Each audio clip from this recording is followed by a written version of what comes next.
భగవంతుడు అంటున్నాడు, మీరు నన్ను పొందాలి అంటే మనసుతో కనెక్ట్ చేయండి. మనసుతో కనెక్ట్ చేస్తే మా ఏవో ఏ చేసి అని అంటారు. అంటే మీరు నన్ను ప్రాప్తి చేసుకుంటారు, అనుభూతి చేసుకుంటారు.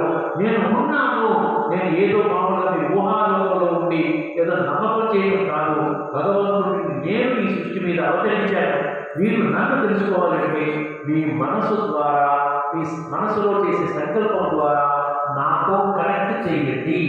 రెండవది మామేకం శరణం సింహం చేయడం 66వ శ్లోకం అండి. సర్వధర్మాన్ పరిత్యజ్య మామేకం శరణం వ్రజ అహం త్వా సర్వపాపేభ్యో మోక్షయిష్యామి మా శుచః. ఎవరంటే సర్వధర్మాన్ పరిత్యజ్య, ఈ దేవధర్మాలు, కులము, మతము, జాతి, రంగు, రూపు ఇవన్నీ విడిచిపెట్టండి. ఉన్నవాడు, లేనివాడు, నల్లవాడు, తెల్లవాడు, పలానా భాషవాడు, పలానా వర్ణం వాడు, పలానా దేశం వాడు, ఇవన్నీ విడిచిపెట్టండి. ఇవన్నీ కూడా టెంపరీ, ఇవన్నీ శాశ్వతం కాదు. ఇవన్నీ ఇవాళ ఉంటాయి. ఒక్కసారి పుట్టుకునే శరీరం దానిపోయిందంటే అన్నీ కూడా వెళ్ళిపోతాయి. మీరు ఈ మనసుని నా ఎదురు పెట్టండి, మనసుతో నన్ను కనెక్ట్ చేయండి అంటున్నాడు. రెండవది మా ఏకం శరణం పెట్టాలి.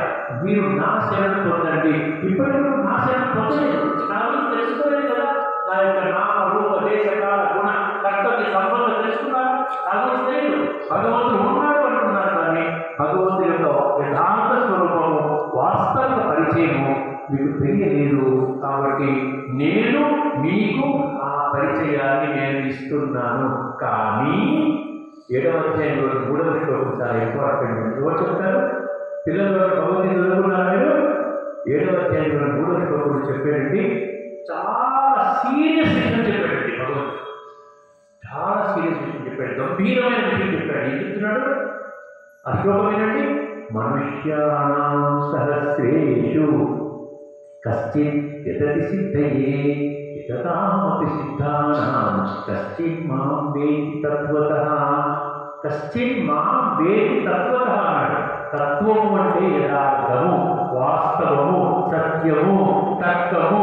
ఈ విధంగా తెలుసుకున్నవాడు వేల కొద్ది జనులను ఒకరు నన్ను తెలుసుకోవడానికి ప్రయత్నం చేస్తాడు.